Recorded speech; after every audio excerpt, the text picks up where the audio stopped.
વડિયાના in charge મામલતદારનો ખનિજ માફિયાઓ સામે સપાટો.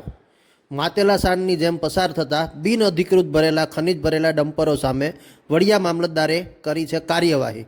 Royalty pass વગર બિનઅધિકૃત રેતી ભરેલા ખનિજના ડમ્પરની સામે વડિયા મામલતદારની લાલ આંખ. જાણવા મળતી વિગતો મુજબ વડિયા બસ સ્ટેન્ડ પાસેથી ખનિજ ભરેલું એક ડમ્પર પસાર થતું હતું. તેને વડિયા મામલતદાર દ્વારા રોકવામાં આવ્યું હતું અને આ ખનિજ ભરેલા ડમ્પરના ચાલક પાસેથી તેનો રોયલ્ટી પાસ માગવામાં આવતા તે રજૂ ના કરતા તેમની સામે કરવામાં આવી છે કાર્યવાહી.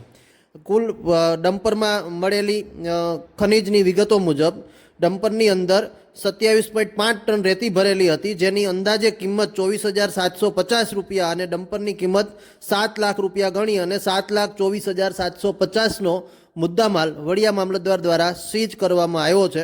આ ડમ્પરને હાલ વડિયા પોલીસના હવાલે કરવામાં આવ્યું છે. વડિયાના ઇન્ચાર્જ મામલતદાર કેજરભાઈ સિંધી અને કુલદીપસિંહ સિંધવ દ્વારા આ કાર્યવાહી કરવામાં આવી છે.